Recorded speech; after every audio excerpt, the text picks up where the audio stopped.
दोस्तों, टाटा कंपनी आज इंडिया की one of the most famous and successful company है। टाटा ग्रुप के पास आज 100 से ज्यादा कंपनीज हैं, जिसके ओनर है रतन नावल टाटा। अगर हम मुकेश अंबानी को देखें तो इनके पास सिर्फ 6 कंपनीज है, लेकिन उनका नाम दुनिया के टॉप 10 रिचेस्ट मैन में आता है। वही 100 से भी ज्यादा कंपनीज के मालिक रतन टाटा का नाम दुनिया के अमीर लोगों में 421 नंबर पे आता है। तो सवाल आता है कि आखिर ऐसा क्यों? आज की इस वीडियो में हम जानेंगे रतन टाटा की लाइफ जर्नी, इनका लाइफ स्टाइल और इनकी लाइफ की कुछ ऐसी बातें जिसकी वजह से रतन टाटा आज इंडिया के मोस्ट रिस्पेक्टफुल मैन के स्टेज पर पहुंचे हैं। कहानी की शुरुआत होती है 1822, आज से 200 साल पहले। गुजरात के एक गांव में एक लड़के का जन्म होता है जिसका नाम रख दिया जाता है नसरवान जी टाटा। नसरवान जी को बचपन से कुछ बड़ा करने का शौक था। शुरू में नसरवान जी अपने फादर के बिजनेस में उनका हाथ बटाते हैं, लेकिन जैसे ही नसरवान जी ने अपनी एजुकेशन कंप्लीट की तो उन्होंने खुद का बिजनेस चालू करने का फैसला लिया। 1868 जब नसरवान जी 29 साल के थे तो अपनी बीवी और बच्चों के साथ गुजरात से मुंबई शिफ्ट हुए और मुंबई में इन्होंने एक छोटी सी कॉटन की फैक्ट्री लगाई। ये टाटा ग्रुप की पहली कंपनी थी और कुछ सालों बाद नसरवान जी टाटा ने इस फैक्ट्री को बेचकर टेक्सटाइल की फैक्ट्री खरीदी, जहां से इनकी काफी अच्छी कमाई होने लगी। इसके बाद नसरवान जी के बेटे जमशेद जी ने अपने फादर के बिजनेस को संभाला और जमशेद जी ने अपने फादर के बिजनेस को और बढ़ाया। जमशेद जी ने इंडिया में ढेर सारी कॉटन्स की मिल खोली, साथ ही साथ इंडिया में पहली स्टील फैक्ट्री की शुरुआत की और इंडिया का पहला 5 स्टार होटल खोला जिसका नाम है ताजमहल होटल। जी हाँ, ताजमहल होटल को बनाने वाला जमशेद जी है। 1904 में जमशेद जी टाटा की डेथ हुई और अब बिजनेस एम्पायर को संभालने की बारी आई जमशेद जी का बेटा दोराब जी टाटा। दोराब जी टाटा ने भी अपनी कंपनीज के इनकम ऑफ सोर्स को काफी बेटर किया और 1914 तक टाटा ग्रुप को 14 कंपनीज तक पहुंचाया। दोराब जी टाटा ने इन कंपनीज को 1939 तक संभाला और फिर आए जहांगीर टाटा यानी JRD टाटा ने इन कंपनीज को टेक ओवर कर लिया। JRD टाटा बिजनेसमैन होने के साथ साथ एक पायलट भी थे।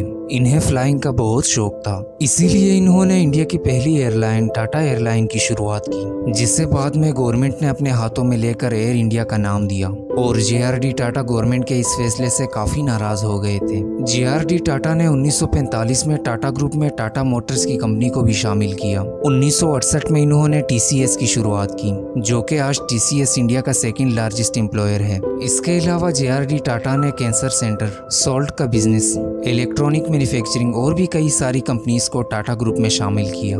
JRD टाटा ने 52 साल तक टाटा ग्रुप का लीडरशिप संभाला और इस 52 सालों के बीच JRD टाटा ने टाटा ग्रुप की 14 कंपनीज को 95 कंपनीज तक पहुंचाया। अब आती है रतन टाटा की बारी। रतन टाटा को इंडिया का हर एक बंदा जानता है और बिजनेस फील्ड के लोग तो इन्हें अपना आइडियल मानते हैं, क्योंकि इनके बिजनेस करने का तरीका बहुत ही नेक्स्ट लेवल है। रतन टाटा को बचपन से खुद का बिजनेस करने का शौक था। जब रतन टाटा ने न्यूयॉर्क की कॉर्नेल यूनिवर्सिटी से आर्किटेक्ट की डिग्री ली तो इन्हें IBM कंपनी से जॉब की ऑफर आई। आपको बता दूं कि IBM एक अमेरिकन टेक कंपनी है जिसमें जॉब करने की हर एक इंसान की ख्वाहिश होती है, लेकिन रतन टाटा ने इस ऑफर को ठुकरा दिया क्योंकि रतन टाटा अपनी फैमिली बिजनेस को बढ़ाना चाहते थे। 1961 में रतन टाटा ने अपने फैमिली बिजनेस को ज्वाइन करा, जहाँ रतन टाटा टाटा स्टील को मैनेज करने लगे। 1971 में टाटा ग्रुप की कंपनी नेल्को काफी नुकसान में जा रही थी। ये कंपनी रेडियो बनाती थी। इस नुकसान से बचने के लिए रतन टाटा को इसकी जिम्मेदारी दी गई और 3 साल के अंदर रतन टाटा ने नेल्को के शेयर मार्केट को 3% से 20% पर पहुंचा दिया। बस यही से इनकी कामयाबी का सफर शुरू हुआ और साल 1991 में रतन टाटा को टाटा ग्रुप का चेयरमैन बना दिया गया। 1998 में रतन टाटा को फिर से ये मसला पेश आता है, लेकिन इस दफा नेल्को नहीं बल्कि टाटा मोटर्स बिल्कुल दिवालिया होने की हालत पर आ गई थी, जिसकी वजह से कंपनी को लॉस्ट में जाता हुआ देखकर कंपनी के फाइनेंशियल एडवाइजर्स और शेयर होल्डर्स ने रतन टाटा को कंपनी बेचने का मशवरा दिया, जिस पर रतन टाटा इस डील के लिए तैयार हुए। रतन टाटा जब इस डील के लिए फोर्ड कंपनी के CEO के पास गए तो मीटिंग के दौरान फोर्ड कार कंपनी के CEO बिल फोर्ड ने इन्हें कहा कि जब तुम्हें पैसेंजर कार्स की बिजनेस की नॉलेज ही नहीं है तो आपको इसे शुरू ही नहीं करना चाहिए था। चलिए कोई बात नहीं, हम आपका ये बिजनेस खरीद कर आप पर एहसान करते हैं रतन टाटा को बिल फोर्ड की ये बात बहुत ही बुरी लगी और बिना कोई जवाब दिए डील कैंसिल करके वापस इंडिया आ जाते हैं और कंपनी में बनने वाली कार्स की क्वालिटी को और भी इम्प्रूव करने लग जाते हैं। फाइनली कुछ सालों के बाद टाटा मोटर्स के न्यू मॉडल कार्स मार्केट में धूम मचा देती है। लोग इस कार को काफी शौक से खरीदने लगे क्योंकि ये कम प्राइस में काफी कंफर्टेबल कार थी। वही टाटा मोटर्स मार्केट में काफी तेजी से ग्रो करने लगी, लेकिन दूसरी तरफ फोर्ड कंपनी 2008 में काफी नुकसान में जाने लगी। फोर्ड कंपनी पूरी तरह से डूबने वाली थी और बिल फोर्ड अपनी दो कंपनियां जैगवार और लैंड रोवर किसी भी हालत में बेचने वाले थे।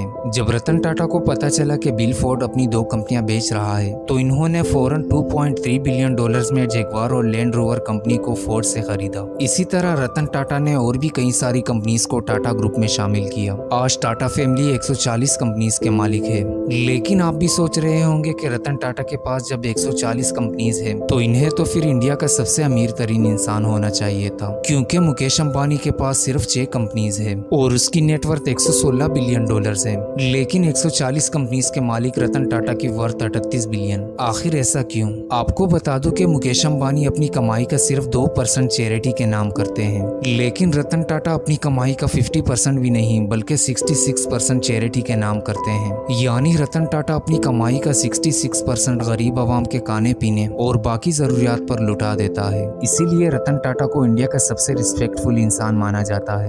दोस्तों, रतन टाटा के इस काम के लिए एक लाइक तो बनता है। चलिए अब जरा रतन टाटा के लाइफस्टाइल पर नजर डालते हैं। आपको बता दूं कि रतन टाटा लग्जरी और स्पोर्ट्स कार्स के काफी शौकीन है। चलिए इनके कार कलेक्शन पर आते हैं। रतन टाटा के पास है टाटा नैनो। इस कार की प्राइस 2 लाख के करीब है। इसके अलावा इनके पास Tata Indigo, Tata Tigor, Tata Harrier और टाटा नेक्सॉन भी इनके कार कलेक्शन में शामिल है। टाटा कार से हटकर इनके पास है होंडा सिविक। ये होंडा की सबसे पॉपुलर कार्स में से एक है। इस कार की प्राइस 20 लाख है। इसके अलावा रतन टाटा के पास है मर्सिडीज एस क्लास, जिसकी प्राइस 70 लाख है। मर्सिडीज रतन टाटा के पास 2 है और अगली मर्सिडीज है रतन टाटा के पास मर्सिडीज बेंज W124। ये काफी मॉडर्न डिजाइन की कार है। इस कार की प्राइस 1 करोड़ से ज्यादा है। अगली कार है रतन टाटा के पास जैगवार F टाइप। ये जैगवार की अल्ट्रा लग्जरियस कार है और ये एक स्पोर्ट कार भी है, जिसकी प्राइस 1 करोड़ 15 लाख है।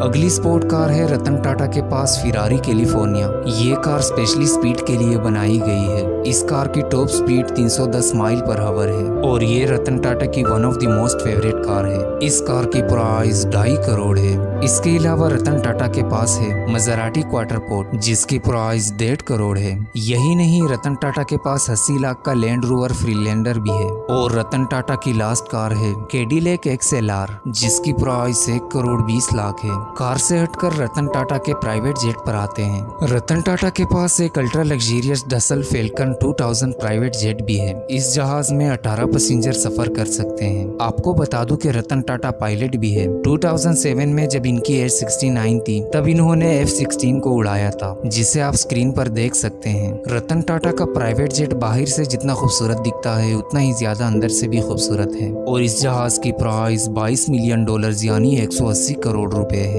अब रतन टाटा के हाउस पर आते हैं। रतन टाटा मुंबई की ड्रीम सिटी, जिसमें हर एक इंसान की रहने की ख्वाहिश होती है। रतन टाटा का भी मुंबई कोलाबा में एक बहुत ही लग्जरियस हाउस है। ये घर पूरे 15,000 स्क्वायर फीट पर फैला हुआ है। रतन टाटा ने ये घर 2012 में बनवाया था। ये घर 3 फ्लोर्स में बनाया गया है। इस हाउस में जिम, स्विमिंग पूल, गार्डन और एक पूजा रूम भी है। आपको बता दूं कि रतन टाटा की इस हाउस की प्राइस 150 करोड़ है। तो दोस्तों, उम्मीद करता हूँ कि ये वीडियो आपको पसंद आई होगी। अगर हो सके तो प्लीज इस वीडियो को लाइक जरूर कीजिएगा।